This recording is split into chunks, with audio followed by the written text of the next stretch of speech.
hero yang sudah mereka amankan bisa mendapatkan karya objektif yang mereka inginkan. Alright, kita menuju ke game kedua. Onyx Esports versus AP Brand akan dipandu oleh Ranger Master juga. Ada Cipi di sini tentunya dan sudah mulai terpantau. Wow, rusuh banget ya di awal-awal. Wow.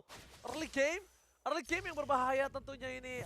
Hampir saja terkena satu first blood tapi masih terlalu jauh. Masih ada flicker juga.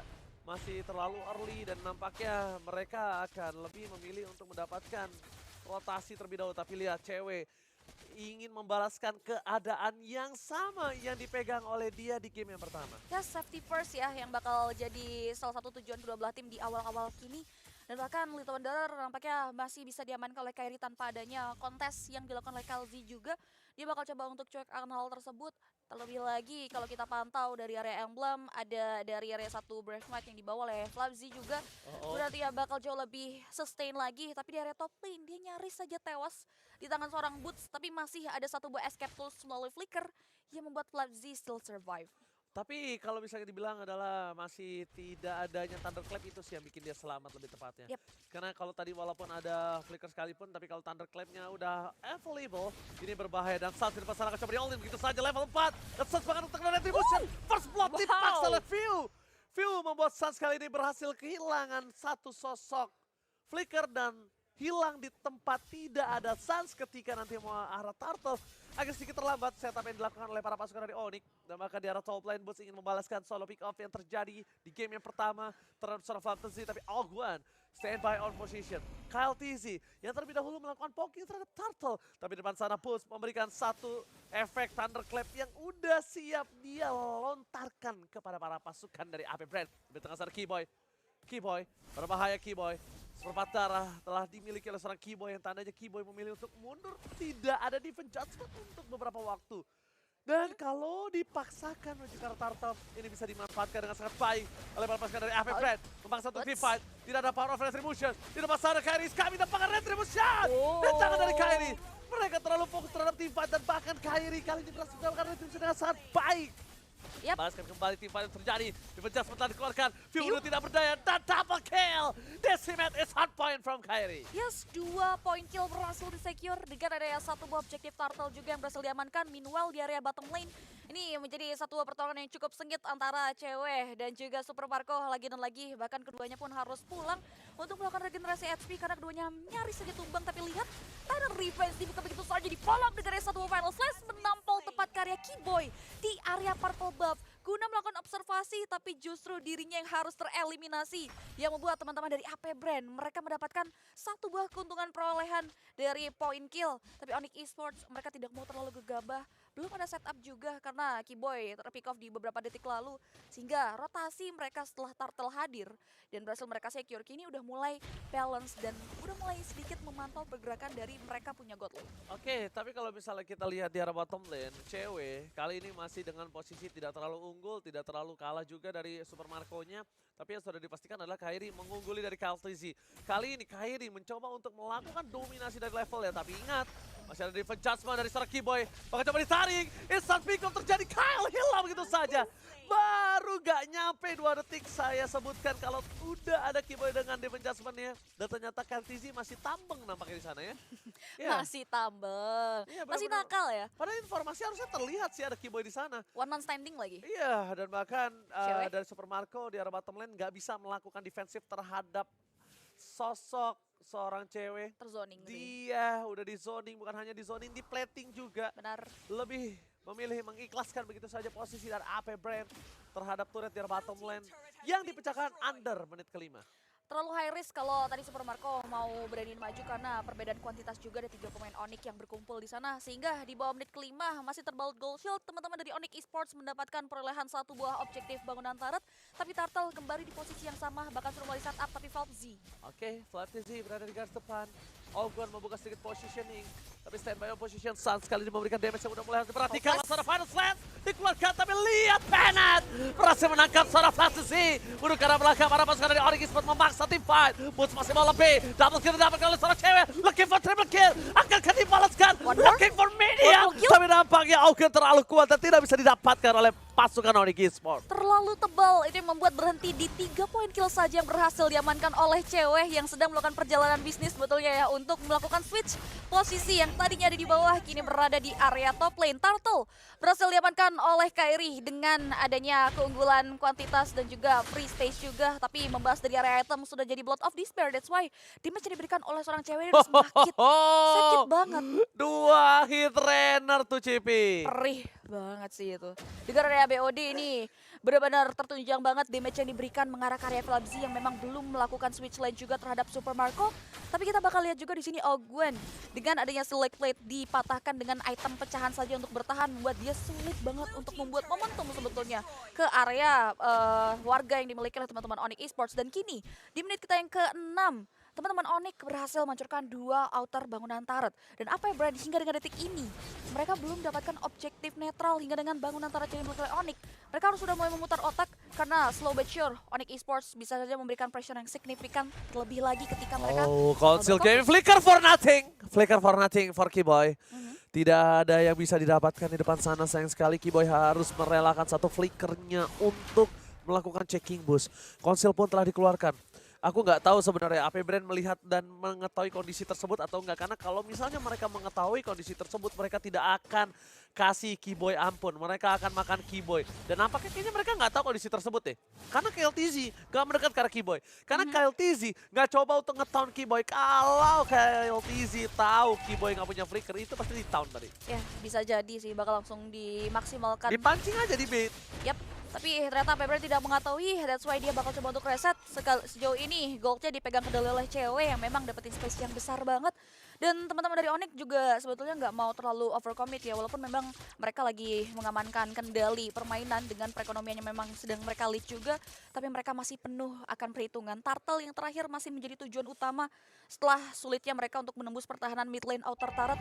Terpantau dengan adanya pokingan turret juga yang sudah dilakukan oleh ke arah dari sisi top lane sana dari Devon Judgment menuju ke seorang Flatzy. Kali ini dia menjadi korban keganasan dari Onyx Esports. Lihat permainan boost atas seorang Keyboy yang terlalu berbahaya. Bahkan membuat Suns melakukan recall di depan sana. Dibalikan kembali. Ini dia Onyx Esports. Kembali bangkit dari kekalahan di game yang pertama. Membuat Onyx Esports bahkan mengungguli dari segi turret.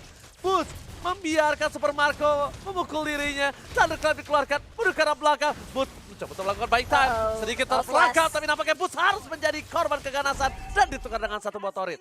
Tapi kalau misalnya Cipi, satu turret dari top lane, tadi di inner turret, worth it kan ditukar sama Boots? Worth it sih, Boots meninggal itu bentuk dari sacrifice yang dia lakukan dengan adanya objektif bangunan turret yang memang lebih untung. Tapi lihat, sudah ada satu buat damage. Dikeluarkan, tertarik begitu saja. Decimate yang bahkan berhasil mendapatkan Ogwen.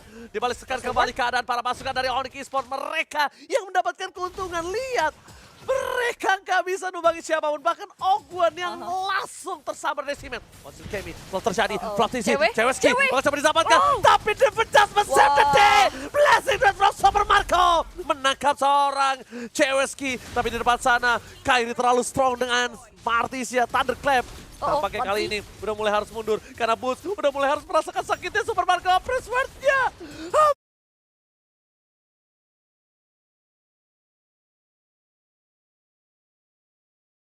Hampir bisa menembangin Boots, tapi mereka masih bisa selamat, Cipi. Yes, cewek yang out of positions berhasil dieliminasi dengan dia Blazing Dwatch yang dimiliki oleh Super Marco. Tapi sebenarnya dibayar lagi dengan konten oleh teman-teman Onyx Esports dengan hancurnya middle outer turret yang dimiliki oleh AP Brand. Ini at least bisa digunakan untuk mereka memperluas asa lagi dan melakukan ekspansi terhadap pattern jungle yang dimiliki oleh teman-teman dari AP Brand, terkhusus dari KLTZ itu sendiri. Lord akan muncul masih dalam kurun waktu yang cukup lama. Hal ini bisa dilakukan oleh Onyx Esports untuk melakukan observasi lebih tepatnya dan juga bagaimana AP Brand fokus dengan permainan metode 4-1 sih. Karena Boots udah mulai merasakan juga menggugah fokus dan mendistract fokus dari teman-teman AP Brand juga untuk memanage laning jauh yang mereka miliki. Sedangkan teman-teman Onyx Esports ini bakal enak banget, mereka udah mulai nungguin juga terhadap Lord yang sudah mulai terpantau hadir. Hey, Super Marco! What are you doing, Super Marco? Kepencet ya.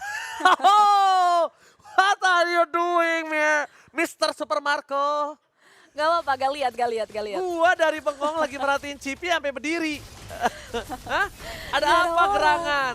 Coba duduk sejenak, mari kita ngobrol, ngopi kalau ada masalah. Yuk cerita yuk. Oh my god, tapi gak apa-apa, aman. Lordnya tapi sayang sekali didapatkan secara cuma-cuma nih sama teman-teman dari Onyx Esports Retributions yang on point, gak ada visions, gak ada kontes membuat AP Brand. Nampaknya mereka akan memikirkan bagaimana caranya melakukan defensif di Lord yang memang sebetulnya masih squishy sih. Tapi dampak yang akan diberikan dari Lord yang berhasil di-secure Onyx adalah inner hilang dan mungkin base ini bisa jadi paketan dari Lord tersebut. Alright, luar biasa kali ini para pasukan dari Onyx mereka mencoba untuk membalaskan kembali keadaan dengan adanya sosok Water top lane Sans memberikan posisinya. Informasi telah diberikan, tapi para pasukan dari Onyx Esports mereka belum terlalu mau terburu-buru untuk mendapatkan satu turret Tiara top lane. Mereka memilih dengan sabar. Mereka tahu 3 lane push-nya masih terdorong, minionnya masih besar-besar, dan mereka akan coba dapetin gimana caranya gundul seluruh innernya. Itu dulu pertama. Karena Lordnya juga masih di bawah Lord 12, jadi tidak terlalu tidak terlalu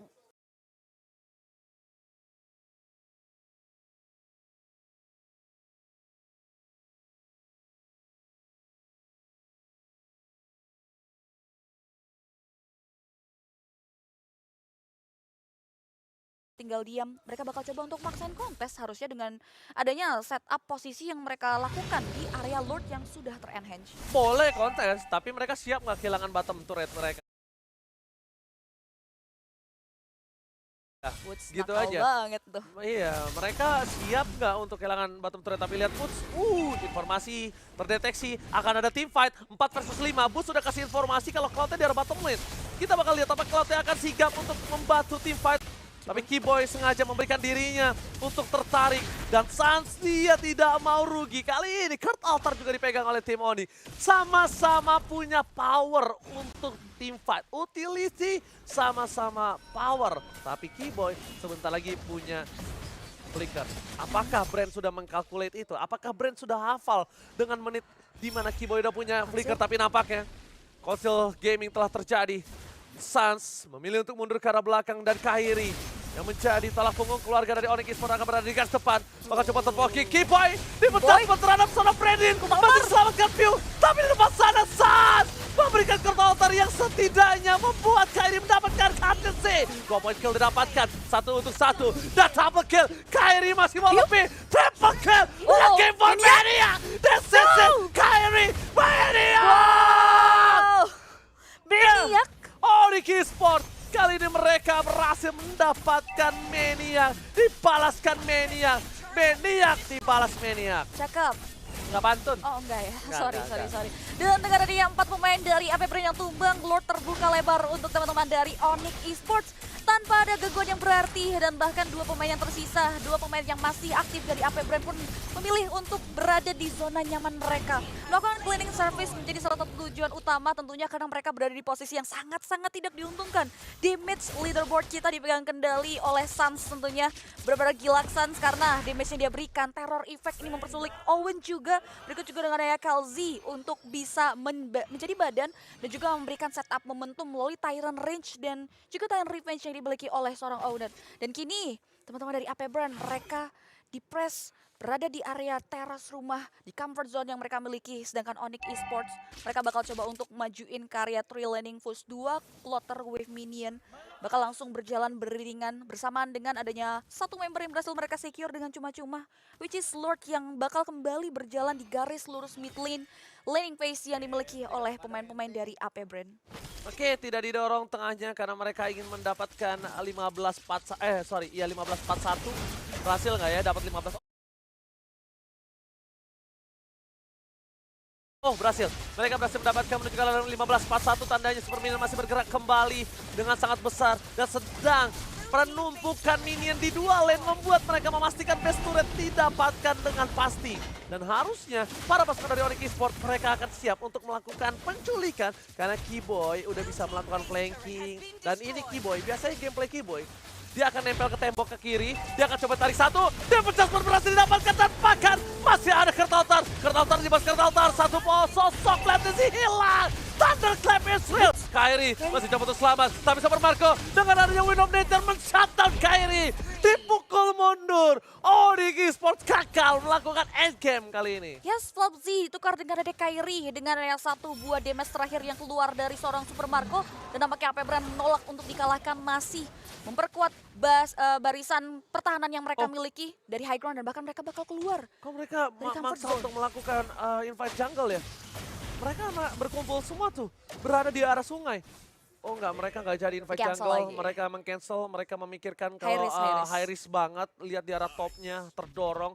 Mungkin kasusnya kalau misalnya topnya tidak terdorong, dan mungkin juga di arah topnya minionnya berada di arah tengah, itu masih oke. Dan World Advantage kita mendapatkan 14.000 turret damage yang mahal banget, yang benar-benar bisa diuntungkan oleh para pasukan dari Onyx. Mereka membalikan semua keadaan langsung seketika begitu saja. Ya benar, dengan damage yang luar biasa dihasilkan dari Lord yang berhasil dimaksimalkan, Onyx Esports ternyata masih belum bisa untuk melakukan one strike push juga. Tapi kita bakal lihat juga dari item build yang sudah mulai terlihat di menit-menit krusial kali ini. Ngomongin dari area Cloud udah jadi golden staff. Bahwa Vicror, Athena Shield masih cukup respect dengan damage yang keluar dari seorang Suns. Dan bahkan adanya Carson Sight dan juga Demon Hunter Sword itu yang membuat damage yang masuk ke area pertahanan tubuh dari Kairi dan juga Kibo yang selalu berada di depan. Berikut juga dengan Boots itu udah mulai terasa perih sebetulnya. 4 detik menuju Lord. Yang jadi pertanyaan apakah mereka bakal coba untuk maksain kontes kah? Mereka sih harusnya kontes, tapi satu hal yang mungkin win condition yang mikir dari Onyx Esports adalah gimana caranya Suns bisa ngambil sosok dari Kurtaltar. Dan sedangkan Keyboy bisa makan Super Marco. Kalau misalnya seperti tadi lagi, Flatnessy yang akan menjadi pilihan utama, ini agak cukup berat menurut gue pribadi.